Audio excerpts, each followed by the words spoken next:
Hi guys, today I'm excited to show you what's new in version 2.6 of Extile Plus. This is also available in the newest version of Exsite. And now you can use all of the non-repetitive functions found in Extile Plus and Exsite with Unreal's material layered system. So in order to get started, if you're trying to create a new project, as if you come into the project settings, I said new project because I've already done this. If you purchase or upgrade your version to version 2.6, this is something that I've already done for you. But if you come into the renderings tab here and go into layers, type in layers, you will see that you have something called support material layers, and you would need to turn that on. Now this is only for versions 4.24 and 4.25, because after that in 4.26 it's part of the default materials in Unreal, and it is on by default. So if I come here, I can show you how this works if you've never used it before.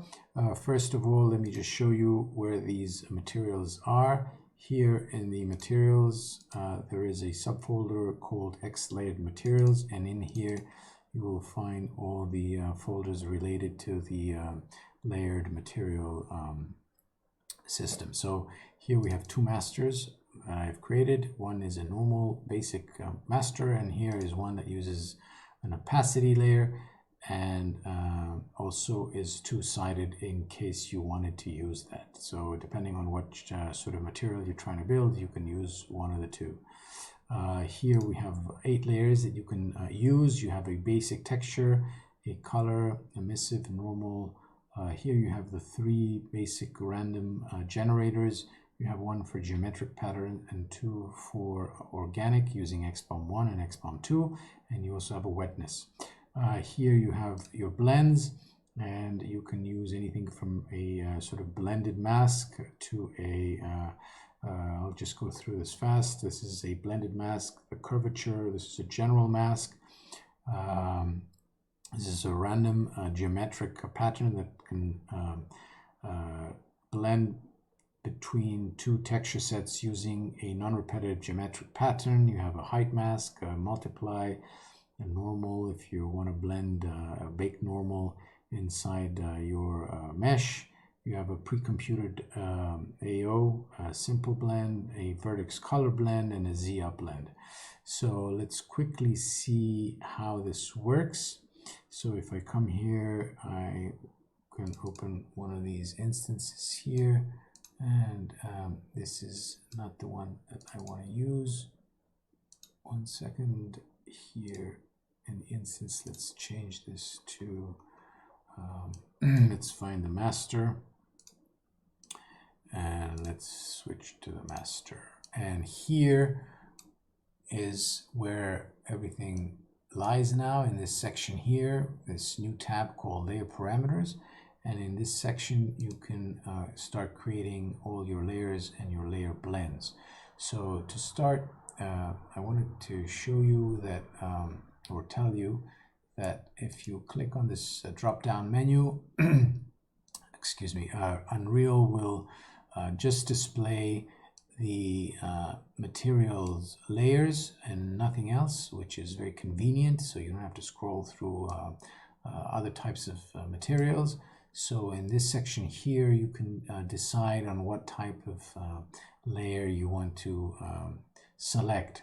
So if we select, for example, the basic texture, and I open the tabs related to that, here you will see all the parameters associated with setting up a basic layered texture. And here you have your albedo, your channel packing, roughness, metallic AO. There's also the ability to switch between the RMAO and ORM depending on your preference. And here you have your normal. So here, as I said, you can just simply click and select any type of material. Here we have just a basic color. Here we have the emissive, the normal, the ones that I just went through, the random geo, which is your random general non-repetitive material. And here on top is where you start stacking up your layers. So here in the layer asset again, if I click, you get to select another type of layer or similar type of layer. It's up to you. For example, we can select a color, and then from this color, what you would need to do is come here to the blend asset, and once you click on this, you will be displayed only the layer blend mask, layer blends. And here you have 11 layer blends to select from, and you can select, as I showed you, anything from a mask to a curvature to a vertex painting to a normal. So it really is up to you. So for example, if we select a general mask and I open the mask, you can see that here we have a blend, and if we select an actual mask rather than the word blend, you will see that we've created this sort of stack. Now the power of this is, of course, that you can add as many layers as you want, and you can create the sort of very complicated material just by selecting any type of layer that you want to add and decide on what kind of blend you want to achieve between the top layers, or the top layer and the bottom layers. And this, in a nutshell, is how this system works. It's very easy, but it's also very powerful. Here I have a basic non-repetitive, let me just open this, background tiling material that I have put together, and you can see I can just change the random seed, and then from here on I've just added a basic color. So if I change the parameter here, you can see that we can change let's open this up a little. Let's change the contrast perhaps so we can see a little better. So you can see that here is the breakup mask. This is some general settings here, so we can change the strength of the mask. And you can see how easy it is to start changing some of these. The color opacity mask, no, where is my color albedo blend? So here, for example, you can see that I can change the strength of that mask. Now again, the power of this, of course, is that we can add layers on top, which makes this so easy and so versatile. Here I have another type, and here what I've done is I've added some emissive, well, first on the background I've added a non-repetitive geometric pattern. So again, I can change the random seed of the planks. If I come in closer, you will see. And what I've done is I've created an emissive.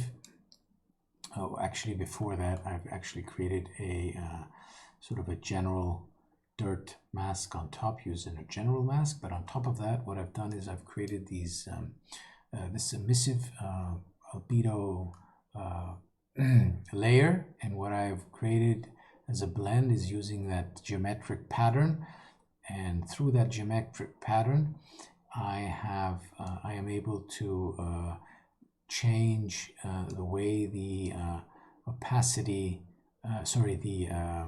the randomness of this emissiveness comes through. So, and I can of course increase the emissiveness, something like maybe 15, or let's go with something even higher, 25, 50. Ooh. And then I can bring this down in sort of any random fashion that I want, and I can play with quite a few parameters here to find exactly what it is that I want. Here I have another type of material, and it's, if I open it up using an organic sort of non-repetitive XBOM1 organic material for my background, and I'm using the wetness and a general mask on to blend between the two.